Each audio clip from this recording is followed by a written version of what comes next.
একবার এক ধনী ব্যক্তি তার পুরো পরিবার নিয়ে এবং সমস্ত কর্মচারীদের নিয়ে সমুদ্রপথে এক দেশ থেকে অন্য দেশে পাড়ি দিচ্ছিলেন। এই সমুদ্রপথে যে জাহাজে করে তিনি পুরো দলবল এবং পরিবার নিয়ে যাচ্ছিলেন, সেই জাহাজটি ছিল ওনার নিজের। জেটি ঘাট থেকে জাহাজ ছেড়ে যাওয়ার কিছুদিন পর যখন জাহাজ সমুদ্রের মাঝপথে, তখন হঠাৎ প্রবল দুর্যোগ দেখা দেয় এবং ওই দুর্যোগের কারণে জাহাজের মধ্যে সমস্যা তৈরি হয়। জাহাজের ইঞ্জিন বন্ধ হয়ে যায় এবং জাহাজ মাঝ সমুদ্রেই দাঁড়িয়ে যায়। এই জাহাজে কিছু সাধারণ যাত্রী ছিল যারা এক দেশ থেকে অন্য দেশে যাত্রা করছিলেন। তো কিছু সময়ের মধ্যেই কথাটা জঙ্গলে আগুন ছড়ানোর মতোই পুরো জাহাজে ছড়িয়ে পড়ল। প্রতিটি যাত্রী জানতে পারলেন যে জাহাজে সমস্যা হওয়ার কারণে তারা বিপদে পড়েছে, তাদের জীবন সংশয় দেখা দিয়েছে। এই জাহাজে সেই ধনী ব্যক্তির এক ইঞ্জিনিয়ারের টিমও ছিল। সব ইঞ্জিনিয়াররা মিলে যে যার নিজের অভিজ্ঞতা দিয়ে জাহাজের পরীক্ষা করতে লাগলেন। কিন্তু অনেক পরীক্ষা করেও ওরা জাহাজের ইঞ্জিন কিছুতেই স্টার্ট করতে পারল না।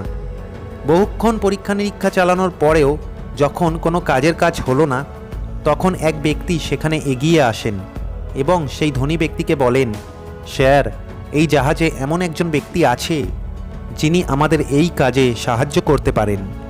আমি ওনাকে ব্যক্তিগতভাবে চিনি। ওনার অনেক বয়স হয়েছে, কিন্তু ওনার এই বিষয়ে অভিজ্ঞতা প্রচুর। যদি বলেন তো ওনাকে ডেকে নিয়ে আসি।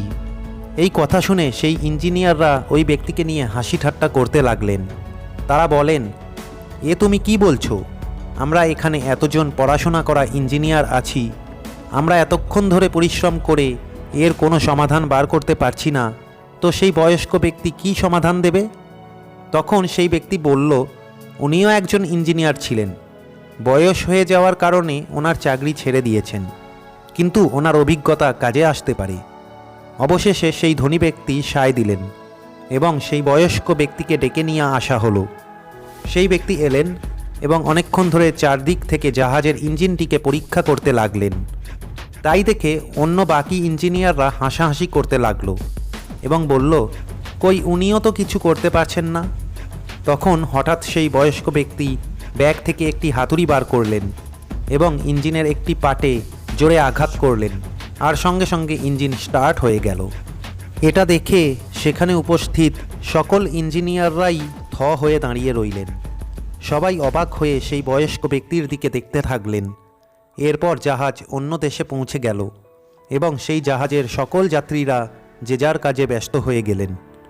এই ঘটনার কয়েকদিন পর সেই ধনী ব্যক্তির কাছে একটি পত্র আসে। তাতে লেখা ছিল, আমি সেই বয়স্ক ব্যক্তি যে আপনার জাহাজের ইঞ্জিন স্টার্ট করে দিয়েছিল। আমি আপনার কাছ থেকে এই কাজের জন্য আমার পারিশ্রমিক হিসাবে 10,000 টাকা ডিমান্ড করলাম।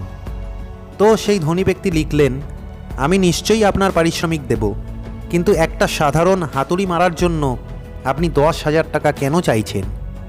কিছুদিন পরে তার উত্তর আসে।